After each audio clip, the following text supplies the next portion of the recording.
अस्सलाम वालेकुम दोस्तों, कैसे हैं आप सब लोग। उम्मीद करती हूँ खैर खैरियत से होंगे। दोस्तों आज मैं आप लोगों के लिए बहुत ही मज़ेदार सा कैरी का अचार बनाने की रेसिपी लेकर आई हूँ। जैसा कि आपको पता है कि कैरी का सीज़न आ चुका है और तकरीबन हर घर में ही अचार डाला जाता है, जो कि बहुत ही मज़ेदार बनता है कैरी के सीज़न में। और इतना मज़ेदार ये मैं अचार लेकर आई हूँ आज आप लोगों के लिए। आप लोग मेरी इस रेसिपी को ज़रूर फॉलो कीजिएगा। बिल्कुल इंस्टेंट अचार लेकर आई हूँ कि आप फटाफट झटपट से इसको बनाने के बाद खाना स्टार्ट कर देंगे। ना तो हम इसमें धूप लगाएंगे और ना ही हमें इसको रखना पड़ेगा। जैसे ही आप इसको बनाएंगे फ़ौरन से खाना स्टार्ट कर देंगे। इतना मज़ेदार और इतना यूनिक स्टाइल है, इतने सादे तरीके से मैं आपको बताऊंगी कि आपका दिल खुश हो जाएगा और आप इसी तरह से ही अचार को बनाना पसंद करेंगे। रेसिपी पसंद आए तो रेसिपी को लाइक कीजिएगा और अगर चैनल पर नए हैं तो चैनल को ज़रूर सब्सक्राइब कीजिएगा। बिस्मिल्लाहिर्रहमानिर्रहीम पढ़ के स्टार्ट करते हैं। तो ये देख सकते हैं मेरे पास कैरी है और कैरी को मैंने बहुत अच्छे से वॉश कर लिया है। खुश्क हो चुकी है यहाँ पर कैरी। और आपको पता है मार्केट में कैरी बहुत ज़बरदस्त किस्म की आ चुकी है, क्योंकि अचार का सीज़न है तो कच्चे आम बहुत आसानी के साथ हर जगह आपको मिल जाएंगे। तो कैरी यहाँ पर मेरे पास है 500 ग्राम। और सबसे पहले मैं इसकी कटिंग करके आपको दिखा देती हूँ। तो यहाँ पर बिल्कुल मैंने हार्ड कैरी लिए जो एकदम परफेक्ट है अचार डालने के लिए। तो इसके लिए मैं यहाँ पर पहले कटिंग कर लेती हूँ, फिर मैं आपको दिखाती हूँ कि किस तरीके से हमें करना है आगे का प्रोसेस। तो इस तरह से मैंने छोटे छोटे टुकड़ों में कैरी की कटिंग करनी है यहाँ पर। और कैरी आपके पास एकदम अच्छी वाली होनी चाहिए, बिल्कुल जो कैरी अचार डालने की होती है। मेरे पास ये वही कैरी है। तो ये देख सकते हैं मैंने यहाँ पर इसकी कटिंग कर ली है और इसको मैंने एक बाउल में शिफ्ट कर दिया है। तो यहाँ पर देख सकते हैं मैंने एक बाउल लिया है, इसके अंदर मैं इसको शिफ्ट कर रही हूँ। तो चलिए यहाँ पर अब मैं सबसे पहले नमक लगा देती हूँ। यहाँ पर मैंने लिया है नमक 1 टीस्पून भर के और इस तरह से मैं हाथों की मदद से इसके ऊपर स्प्रिंगल कर रही हूँ। ठीक है, मैंने यहाँ पर नमक लगा दिया 1 टीस्पून। अच्छा, यहाँ पर मैंने ली है 1 टीस्पून कश्मीरी लाल मिर्च का पाउडर। उसको भी मैं हाथों से इस तरह से लगा रही हूँ। हाथों से इस तरह से लगाने का मकसद ये है कि हमारी हर कैरी के अंदर अच्छी तरह से मसाला चला जाएगा। तो बहुत अच्छी टिप्स मैं आप लोगों को दे रही हूँ। और 1 टीस्पून मैं यहाँ पर ले रही हूँ कुटी हुई लाल मिर्च। उसको भी मैंने हाथों से इस तरह से छिड़क दिया है ऊपर से। और 1 टीस्पून शामिल किया मैंने इसके अंदर हल्दी। तो ये देखिए तमाम मसाले इसके अंदर चले गए हैं। अब मैं इसको हाथों की मदद से बहुत अच्छे से इसको मिक्स करूँगी, ताकि जितना भी ये मसाला है ये अच्छे से हमारी कैरी में कोट हो जाए, ताकि कैरी के अंदर अच्छे से मसाला चला जाएगा तो बहुत ज़बरदस्त इसका फ्लेवर हो जाएगा। तो यहाँ पर देखिए मैंने हाथों की मदद से ही लगाया है, आपको भी इसी तरह से ही लगाना है हाथों की मदद से। अब इसके लिए हम एक स्पेशल जो मसाला होता है वो मैं आपको मेंशन करा देती हूँ सबसे पहले। तो यहाँ पर मैंने कुछ मसाले लिए हैं जो अचारी मसाले होते हैं।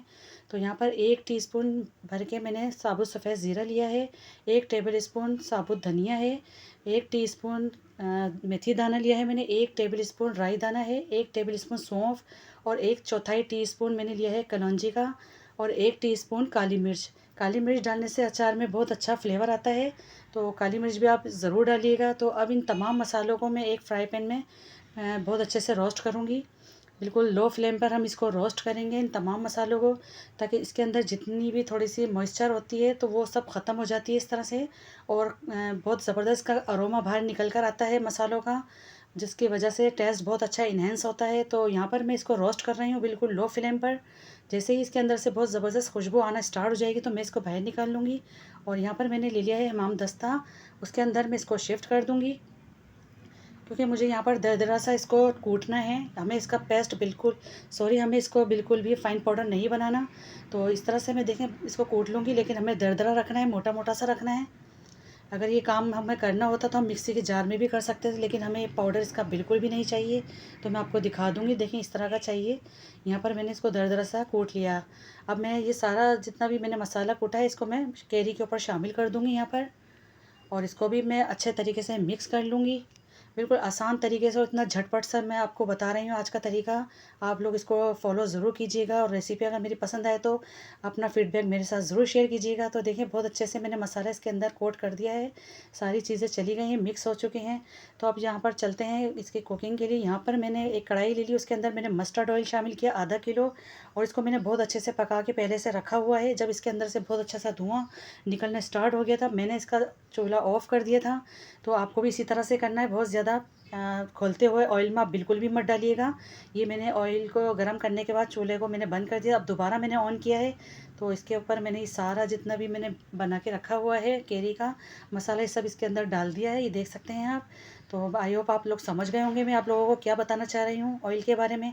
और क्योंकि कैरी का जब अचार बनाया जाता है तो मस्टर्ड ऑयल में ही बनाया जाता है। इसके लिए आप कुकिंग ऑयल बिल्कुल भी यूज़ मत कीजिएगा। तो यहाँ पर देखिए मैं कितने ज़बरदस्त तरीके से इसको मैं भूनती जा रही हूँ, मीडियम टू लो आँच पर मैं इसको पकाती जाऊँगी। और ताकि थोड़ी सी हमारी कैरी सॉफ्ट हो जाए और थोड़े से मसाले हमारे पक जाएंगे तो हम समझेंगे यहाँ पर हमारी बुनाई यहाँ पर हो चुकी है। तो यहाँ पर देखें मैं इसको भूनती जा रही हूँ, बहुत ज़बरदस्त सी खुशबूदार और इतना चटपटा चटखारेदार हमारा ये इंस्टेंट अचार बनकर तैयार हो रहा है। अब इसकी शेल्फ़ लाइफ बढ़ाने के लिए मैं यहाँ पर डालूँगी सिरका, वाइट विनेगर। इसकी वजह से इसकी लाइफ बढ़ जाएगी और आप इसको पूरा साल भी रख कर खा सकते हैं, इतना ज़बरदस्त इसका फ्लेवर हो जाता है। क्योंकि हम इंस्टेंट तरीके से बना रहे हैं तो इसके लिए सिरका डालना बहुत ज़रूरी है। 3 से 4 टेबल स्पून मैंने इसके अंदर सिरके के शामिल कर दिए हैं और इस तरह से मैं देखें भूनती जा रही हूँ। इसका ऑयल देखें कितना ज़बरदस्त आ गया है ऊपर। और वैसे तो आपको इसको पकाने की बहुत ज़्यादा ज़रूरत नहीं, वरना क्या होगा कि आपका जो मसाला है वो अकड़ जाएगा। तो ओवर कुक हम इसको बिल्कुल भी नहीं करेंगे, बस हमारी कैरी थोड़ी सी सॉफ्ट हो जाएगी, हमें फ़ील हो जाएगा कि ये पक चुका है तो हम इसका फ्लेम ऑफ़ कर देंगे और इसी में ही फिर हम इसको रहने देंगे। तो ये देखिए क्या ही मज़ेदार सा हमारा अचार बन रहा है। और अगर आप इसको पूरा साल रख कर खाना चाहते हैं तो प्लीज़ आप इस बात का ख़्याल रखिएगा कि ऑयल इसके अंदर अच्छा लीजिएगा।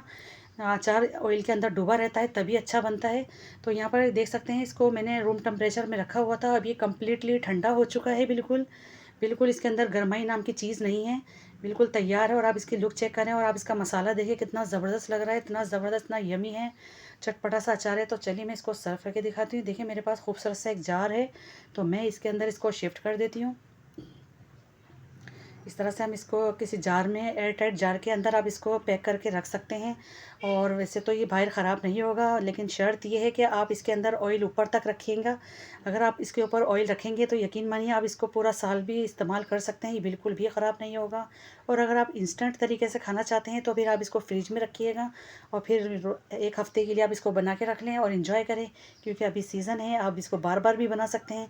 बहुत ही मज़ेदार, बहुत ही चटखारेदार, इतना यमी, इतना इंस्टेंट चटखारेदार ये अचार मैंने आपको लोगों को बनाकर दिखाया है।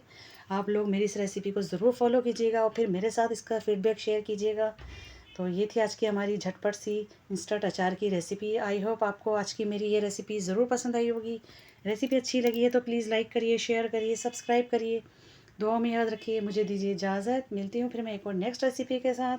जब तक के लिए अल्लाह हाफिज़।